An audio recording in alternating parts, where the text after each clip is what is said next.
Merhaba, ben Doktor Ahmet Müdüroğlu. Şanlıurfa Mehmet Akif İnan Eğitim ve Araştırma Hastanesi ortopedi ve travmatoloji uzmanı olarak çalışmaktayım. Bugün osteoporoz hakkında bilgi vermek için karşınızdayım. Osteoporoz halk arasında kemik erimesi olarak bilinmekle beraber kemik yoğunluğunda ve kalitesinde azalmayla beraber özellikle yaşlı hastalarda kırık riskinin arttığı bir hastalıktır. Dünya genelinde her 3 kadından biri ve her 5 erkekten biri kemik erimesine bağlı kırık açısından risk taşımaktadır. Osteoporoz sinsi ve sessiz seyreden bir hastalık olmakla beraber özellikle birçok hasta kendisinde kırık geliştikten sonra osteoporoz hastası olduğunu öğrenmektedir. Ve tabii ki atlanabilmekte bu hastalık. Çünkü birçok hasta basit düşük enerjili bir travmayla bir kırık geliştikten sonra osteoporoz hastası olduğunu düşünmediğinden acil servislere başvurularda da gecikmeler yaşanmaktadır. Oysa ki düzenli taramalar ve basit önlemlerle bu hastalığı önlemek gayet mümkündür. 60 yaş civarında kemik densitometrisi ile düzenli bir tarama, özellikle önlem konusunda düzenli ve dengeli beslenme, protein ağırlıklı, süt ve süt ürünleri gibi kalsiyum desteğinden takviye kullanma, D vitamini gibi çok önemli bir takviyeden kendini mahrum bırakmama ve güneş ışığı gibi güneş ışığına maruziyeti artırarak önlemlerimizi alabiliriz.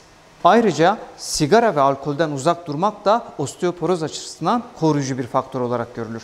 Bir ortopedi hekimi olarak osteoporoza bağlı kırıkları tedavi etmektense hastalığı önlemenin daha önemli olduğunu vurgulamak isterim.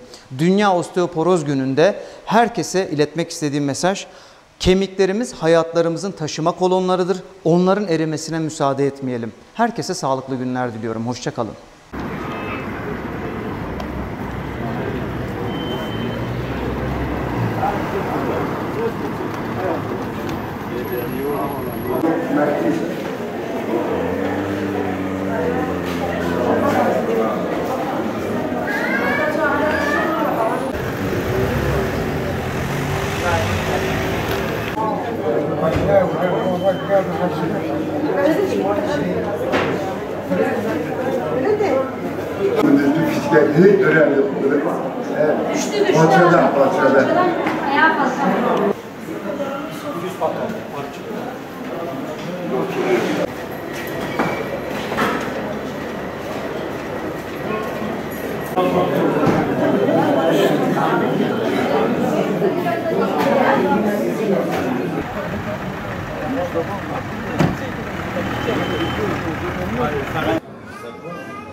Başka.